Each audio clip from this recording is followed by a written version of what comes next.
আসসালামু আলাইকুম সবাইকে। কোটা আন্দোলনকারীদের উপরে যে কুমিল্লায় যে হামলাটা পুলিশ করলো এটা আসলে কতটুকু যৌক্তিক আমি জানি না। যারা কোটা নিয়ে আন্দোলন করছেন তাদের আন্দোলনটা যে অযৌক্তিক সেটাও কিন্তু বলার উপায় নাই। তারা আন্দোলনটা করছেন কোটাটাকে সংস্কার করার জন্য। মুক্তিযোদ্ধাদের সন্তানরা যেমন কোটা পাওয়ার যোগ্য, ঠিক একজন মেধাবী লোককেও চাকরি দেওয়ার জন্য সরকার কিন্তু মোটামুটি বাধ্যই বলা চলে। হ্যাঁ, যদি সে মেধা তালিকায় উত্তীর্ণ হয়। সেক্ষেত্রে যে প্রতিবন্ধকতা এখন দাঁড়াচ্ছে সেটা হচ্ছে, প্রথম অন্তরায় হচ্ছে মেধা। কোঠার যে এখন 50+% যে কোঠাটা আছে এটা কিন্তু এখন একটা প্রতিবন্ধকতা। এখন এই যে কুমিল্লা ইউনিভার্সিটিতে আপনার যে লোকগুলোর উপরে হামলা করা হলো, যারা আন্দোলন করলো, আন্দোলনকারীদের উপর হামলা করা হলো, এতে করে কি হলো? এতে করে আন্দোলনটা কিন্তু আরো বিস্তৃতি হলো। ঢাকা ইউনিভার্সিটি থেকে বের হয়েছে, রাজশাহী ইউনিভার্সিটি থেকে বের হয়েছে, জাহাঙ্গীরনগর ইউনিভার্সিটি থেকে তারা আবার কিন্তু পুনরায় আন্দোলন ঘোষণা করলো। এতে করে কি আপনার আন্দোলনটা কি দমানো গেল? এখানে কিন্তু যারা থিঙ্ক ট্যাঙ্ক আছেন, যারা সিদ্ধান্ত নীতি নির্ধারক, তারা কিন্তু বুদ্ধিমত্তার সাথে কিন্তু এটা কিন্তু হ্যান্ডেল করতে পারতেন। সেটা না করে তারা কিন্তু আন্দোলনটাকে আরো উস্কে দিচ্ছেন। এখন এর ফলে কি করতে পারে, একটু সম্ভাব্য কি কি করতে পারে? দেশে অরাজকতা তৈরি হতে পারে। অনেক অসুস্থ মানুষ যারা আছেন, অনেক রোগী আছেন যারা অ্যাম্বুলেন্সে নিয়ে যেতে হয়, রাস্তাঘাট অবরোধের কারণে কিন্তু নানা ধরনের প্রতিবন্ধকতা তৈরি হচ্ছে। এখন একটা জিনিস চিন্তা করেন, যারা আন্দোলন করছে তারা কিন্তু অযৌক্তিক আন্দোলন করছে, বিষয়টা কিন্তু এমন না, একেবারে পরিষ্কার। এই দেশটা কি শুধুমাত্র মুক্তিযোদ্ধা সন্তানদের বা নাতি নাতনিদের?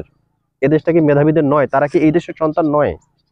একজন মুক্তিযোদ্ধার সন্তান যেমন এদেশে তার অধিকার আছে, ঠিক একজন সাধারণ স্টুডেন্টেরও কিন্তু সেম অধিকার আছে। একজন রিক্সা চালক তার সারা জীবনের কষ্টে উপার্জিত অর্থ দিয়ে সে কিন্তু তার সন্তানকে পড়াশোনা করায়, প্রাচ্যের অক্সফোর্ড খ্যাত ইউনিভার্সিটিতে পড়ায়। সেখান থেকে পড়ানোর পরে যদি তার সন্তান শুধুমাত্র সে মুক্তিযুদ্ধ না হওয়ার কারণে মেধা তালিকায় থাকার পরেও যদি সে বাদ পড়ে যায়, বিষয়টা কেমন দেখায় এটা একটু বুঝতে হবে। এই যে ছাত্র যারা আন্দোলন করছে, একটা জিনিস বুঝতে হবে, 52-তে যখন আন্দোলন হয়েছিল তখন কিন্তু ছাত্ররা কিন্তু সামনে ছিল, তারা কিন্তু ফ্রন্টলাইন সোলজার ছিল।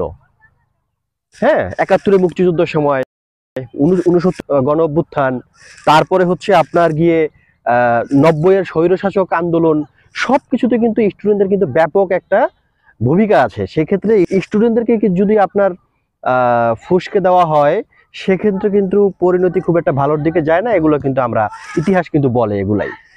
তো একটা মুক্তিযোদ্ধার সন্তান,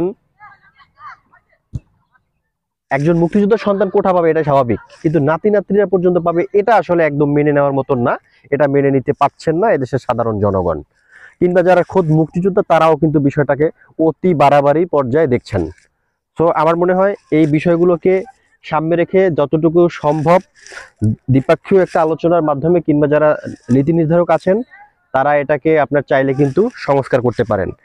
আপনার কোঠার বিপক্ষে কেউ নাই, কোঠার পক্ষে সবাই। যাদের বিনিময়ে আজকের এই স্বাধীনতা, সবাই চায় কোঠা থাকুক। কিন্তু কথা হচ্ছে, কোটা রাখতে গিয়ে যেন মেধাবীরা বলি না হয়ে যায়, সেই দিকটা লক্ষ্য রাখতে হবে। কোঠা একটা নির্দিষ্ট পর্যায় পর্যন্ত রাখতে হবে। কোঠা সংস্কার চাই, কোঠা সংস্কার হতেই হবে, এটাই হচ্ছে বাস্তবতা।